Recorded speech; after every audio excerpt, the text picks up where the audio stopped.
Good morning, everyone, and welcome to the shop. A couple weeks ago, I swapped a 2 kilowatt electric motor into a pocket bike that I bought off of Amazon and ripped it around. But I'm curious, how far can I actually go on it?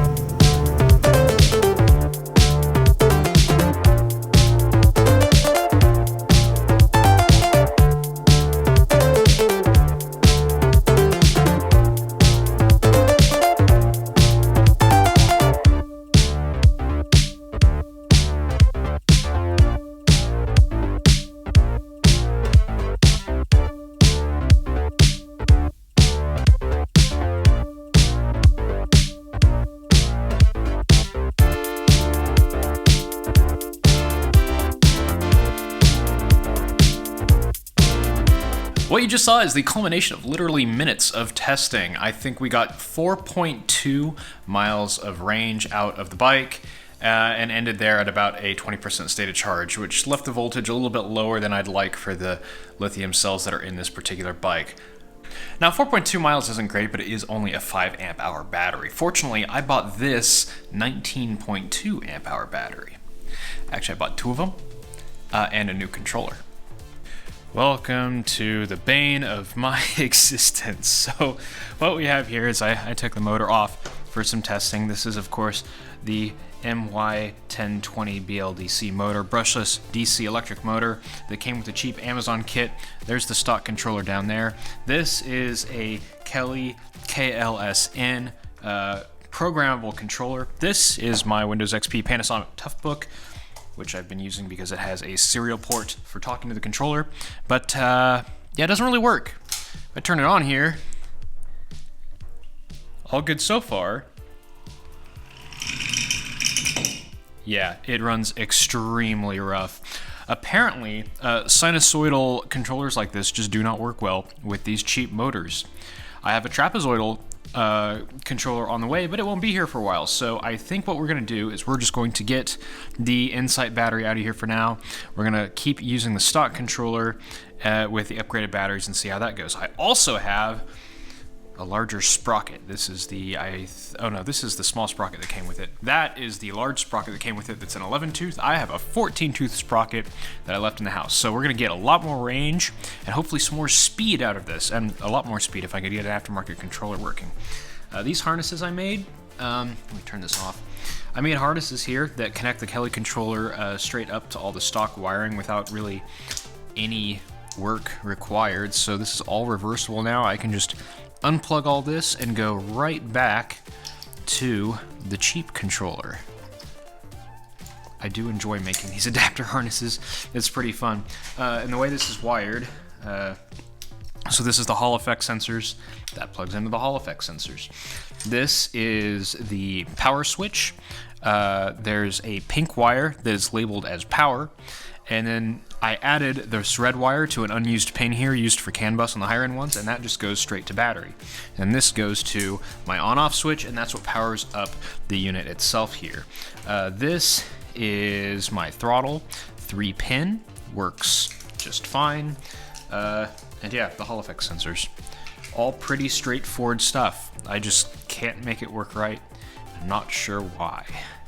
So I'm gonna throw the motor back on here, and I'm gonna get the Insight battery out of here and try and figure out how I'm gonna mount these two orange batteries on here. These are Greenway batteries. I think these were about $150, $130 a piece, which is a screaming deal.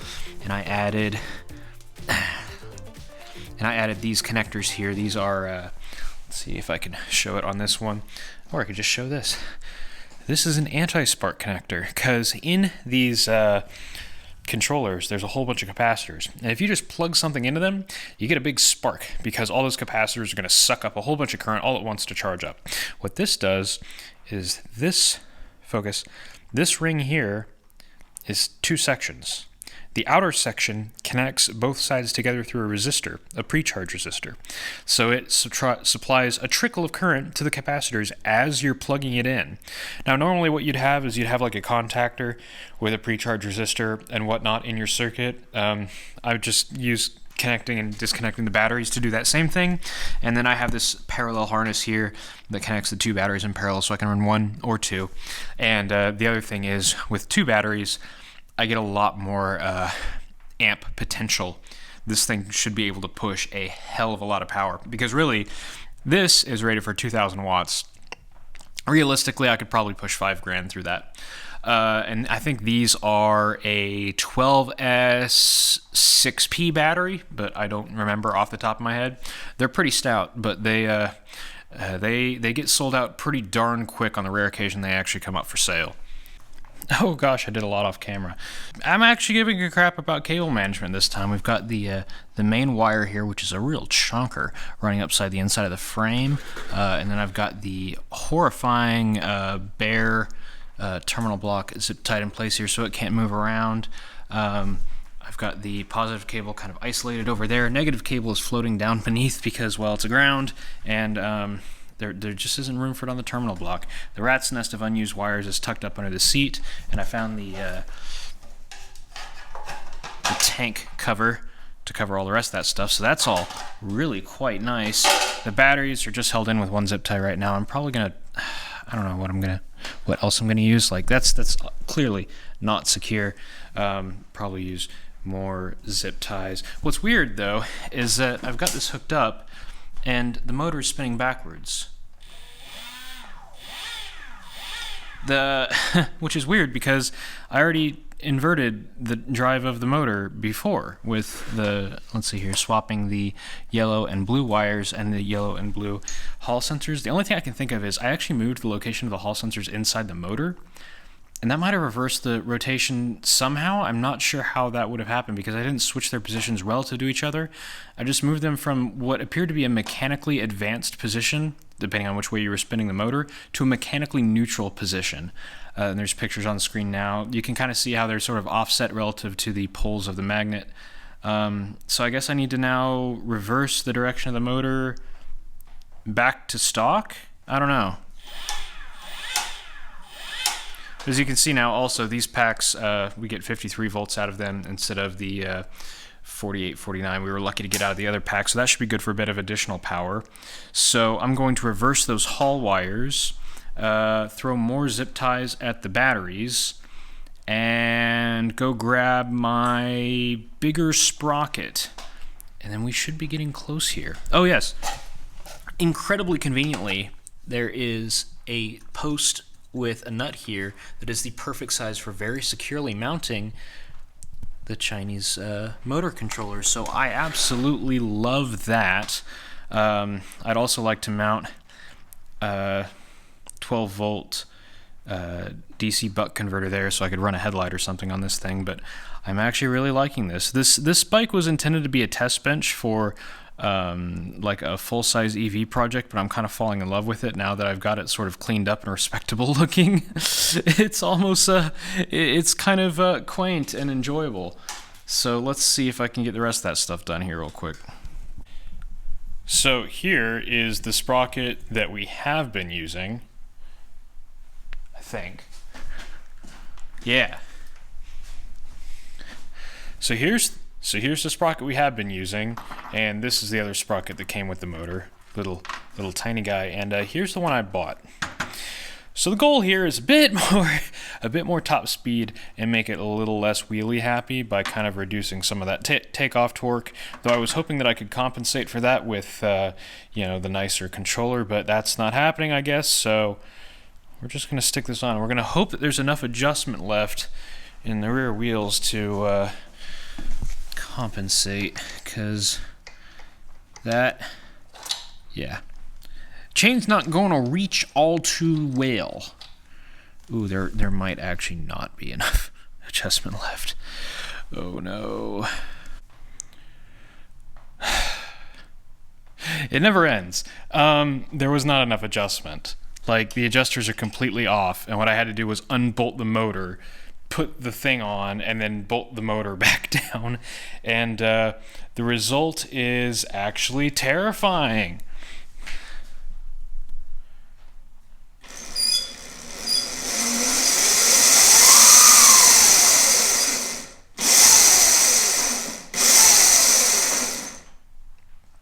I don't want to ride this.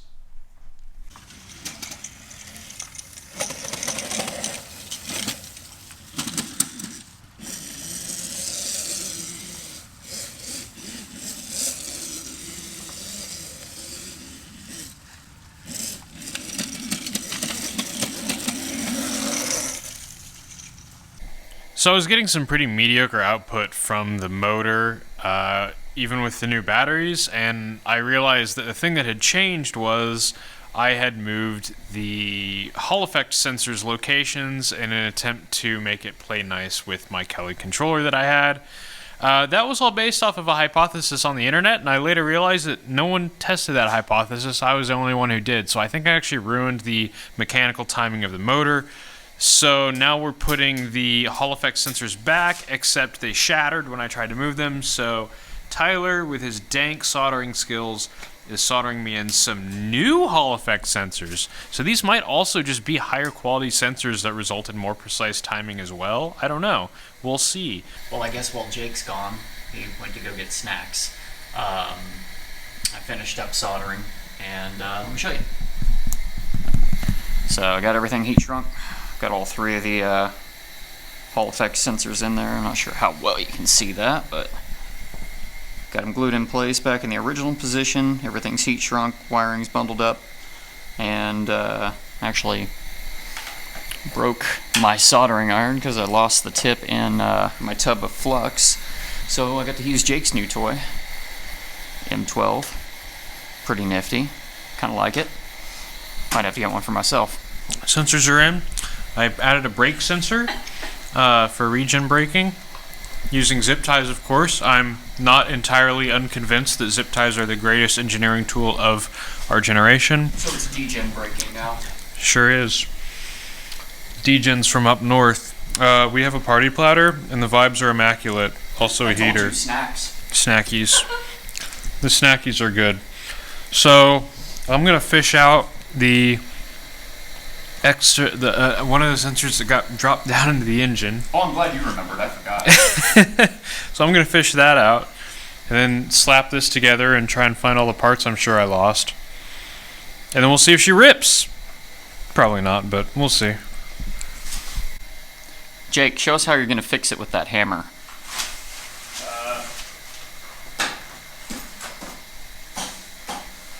It is fixed.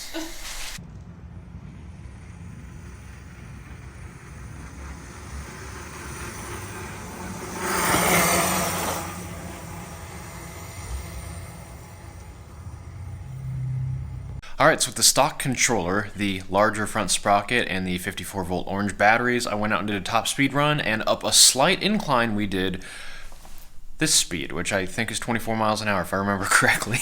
But now, it's been a week or two, okay, well actually it's been several weeks, and the new hotness has arrived. This is the Kelly KVD Mini. So this is a trapezoidal controller, which everyone seems to have really good luck using with these cheap BLDC motors, and it uses the exact same pinouts as the KLD, what was that thing?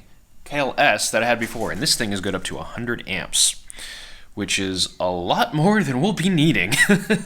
So now I get to undo all my nice cable management and throw this thing in the bike and see what happens. Also, it's 20 degrees in here right now, and I'm out of diesel, and I can't go get more because I don't have a truck at the moment.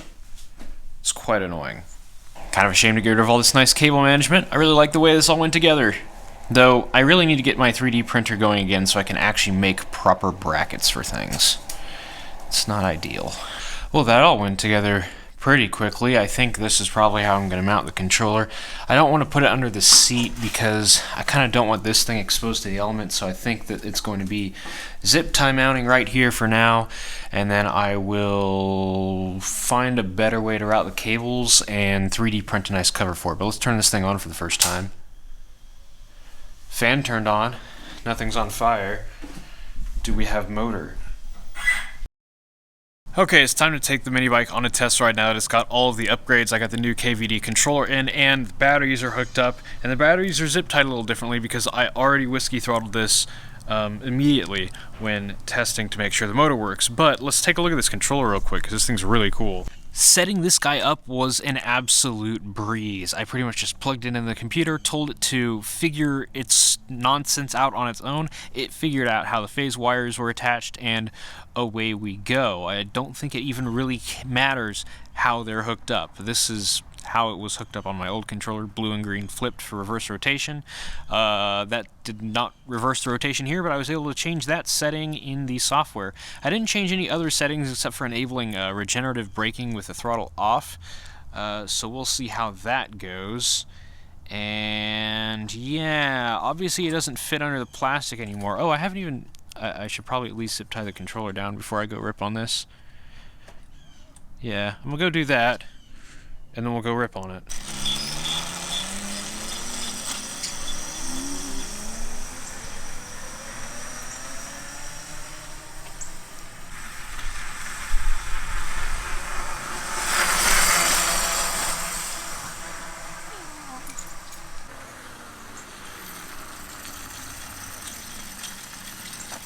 I think I lost a toenail. Ouch. I was like rolling, and I was like half throttle, and I went into it more, and it came up, and I put my feet down and just stubbed both my toes so hard that I think I feel something rattling around in my sock. Ew. So that was a GPS verified 29 miles an hour, and it gets there so fast. And I have downsized fuses in this. I only have, what are these, 30s? Yeah, I only have 60 amps total to play with out of, what should I have, I should have 80 amps with the correct fuses. So I'm not even pulling the maximum current out of the battery, because the only limitations here are how much heat is the motor generating and how much current can the battery supply. And these are 40 amp a piece batteries. So this has a lot left in it. I just need to go tweak some settings, do some tuning. Just because we don't have gas engines and things doesn't mean we can't tune them. And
this is absolutely horrifying. Thanks for watching.